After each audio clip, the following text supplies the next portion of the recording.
planned outages are at 6,580 megawatts.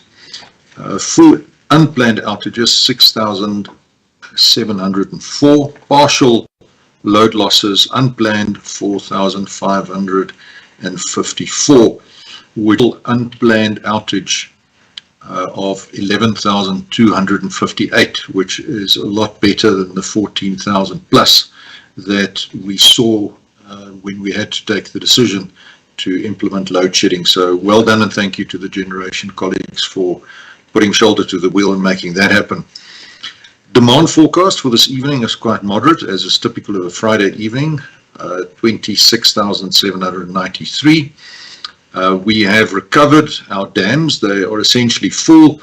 We have a few pumping hours remaining at our three major pump storage schemes. We will make that up during the day and also overnight. But essentially, our pump storage reserves have recovered. From a diesel perspective, Gerikwa is full. So we have a full availability of diesel reserves there. And at Ankerlig, we're currently sitting at 81%. So all in all, I think we're in a much better place than we were when we took the decision to implement stage 2 load shedding. At the moment, we are reviewing our status when it comes to potentially lifting load shedding. Jan Oberholzer, our Chief Operating Officer, will now give some more color on the progress with that analysis and what the requirements are and what the outlook is moving into the weekend. Jan, please. Thank you, Andre. Good morning to all.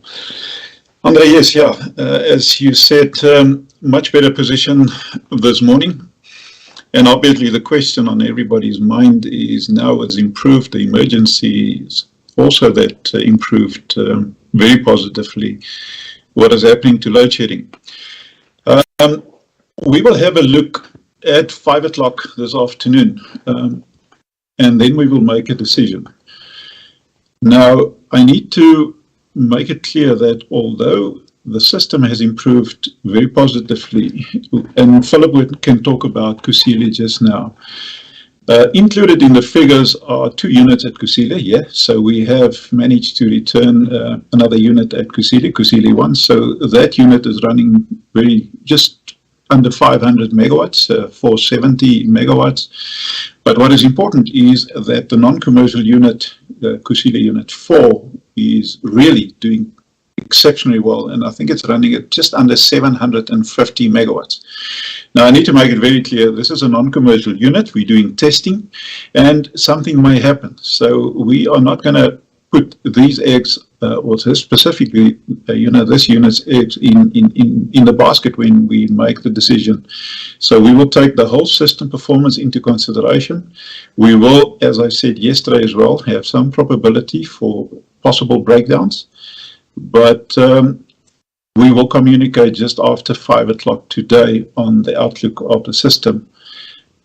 So I would just like to leave it for the time being, but real positive improvement on the generation side. And I'd like to echo the group exec's comment that I'd like to really thank the colleagues in the generation environment. So really thank you. And specifically, we had a 5 o'clock system briefing meeting this morning. And when I heard, the power station manager, his voice of Kusile this morning, I could hear that he was tired. And I really thanked him, and I asked him to thank all the colleagues and the suppliers, as well as the OEMs that really put in a lot of effort to get Unit 1 at Kusile on load. And Philip can give comment now on K2, Kusile 2, how it's looking. But so thanks, I'd like to leave it there. So we will communicate after 5, just before 6 o'clock on the status going forward. Thank you.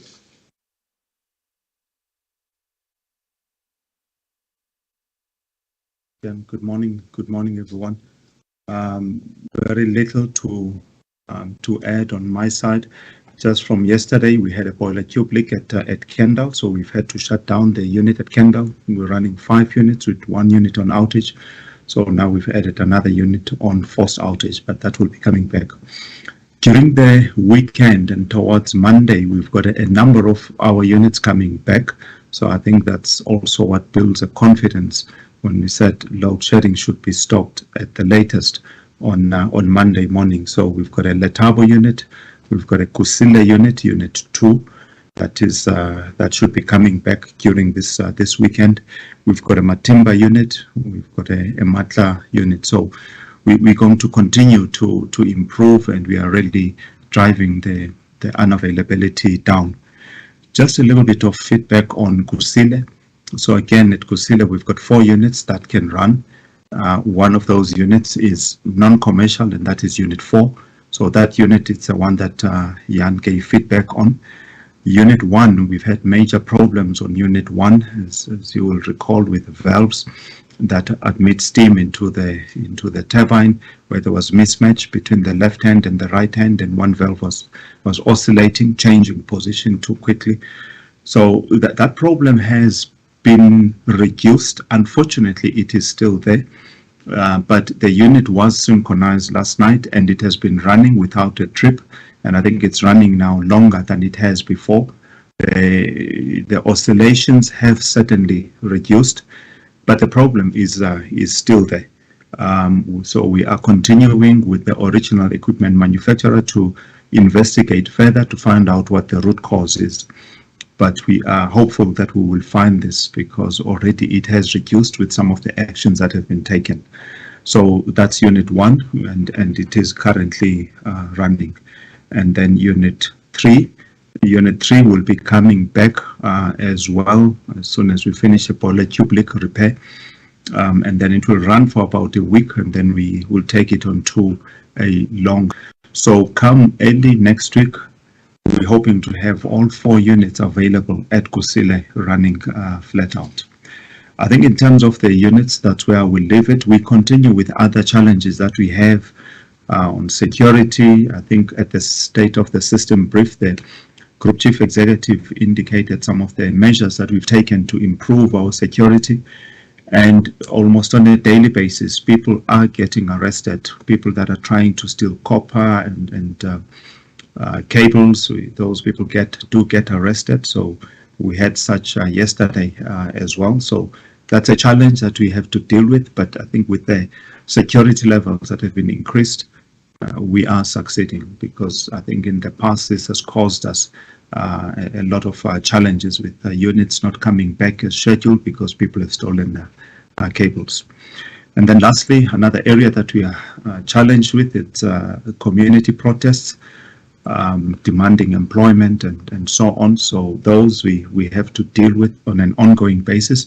We've had such, for instance, yesterday and the day before at Duva Power Station, which makes sometimes changing the shift a challenge, but we're working through those. We are dealing with those, but of late, over the last couple of weeks, we're seeing an increase in this. Thanks. I think I will leave the feedback on generation. Thanks.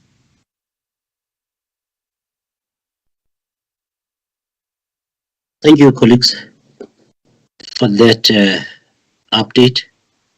We have only one question so far. Palisa Mufukeng has not told us where she is from. Are there any substations damaged by the load shedding? Jan, you probably, do we have Monde on the line by any chance, please? No, Monde's not online. Monde, I think he's stuck in traffic. He sent me a WhatsApp, but I can give comment. Nothing came to my table yet, and usually when we do have incidents, either on a distribution substation or a transmission substation, I get that information very quickly. So nothing on my table, so not that I'm aware of at this point in time. Thank you, Jan. Hano Labuskachne of my broadband says a unit each at Grootvlei and Matimba tripped on Friday morning at 2:38 and 3:16 in the morning. This happened during a period of very low demand. Was this due to generation winding up for early morning demand, or did it occur before this? Has Eskom noticed anything untoward regarding the timing of unit trips and outages that lead to load shedding? Jan, please tackle that as well.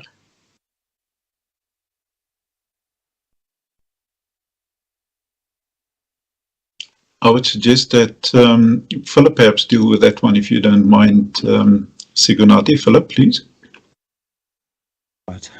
Thanks. So yes, we have units tripping for various reasons, and the timing sometimes, it's during the day or in the early morning. So yes, that's a period of time when morning peak would be starting. But no, we don't think there is anything. We have not identified anything untoward towards this. Sometimes the return of these units, it's quick, as has happened in some of these cases. So no, we don't think there is anything untoward in these trips. Thanks.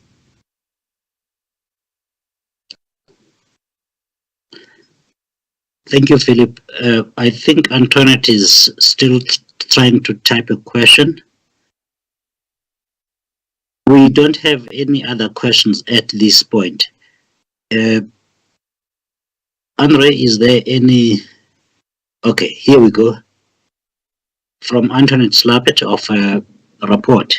The city of Tshwane communicated that it will not shed where infrastructure is vulnerable.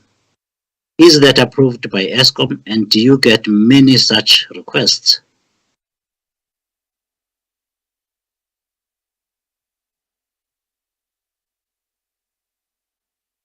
Are you able to tackle that, please, Jan? Yeah, I will try my best. And unfortunately, Antoinette, I have to say that I'm not aware of the question, the comment that you've made and the question that you asked. What I will, however, do, unfortunately, as I said, Monday is not available, but I'll make sure that this question get to him and that he provides an answer which can then pass it on to you. But I cannot comment on decisions made by the city of Tshwane. And unfortunately, I do not believe, but we will verify that, I do not believe that we can have any, any impact on the decisions that they are making. It has always been my understanding that we allocate to them a certain megawatts that we require them to contribute, and then the way that they implement it is up to the city of Tshwane to implement, that request from ourselves in order to protect the integrity of the system. But I will just verify that. Thanks.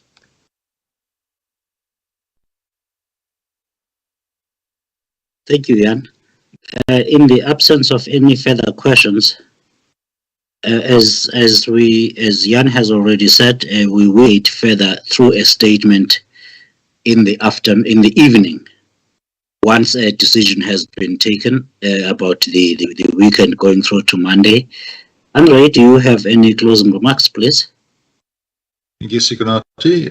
Yes, we will be monitoring the situation during the day, and we will see how stable the system is and whether the risk is reduced to the extent where we can lift load shedding. We will not unduly delay the lifting of load shedding, but we have to take a prudent decision that we can, in fact, lift load shedding without introducing further risk into the system.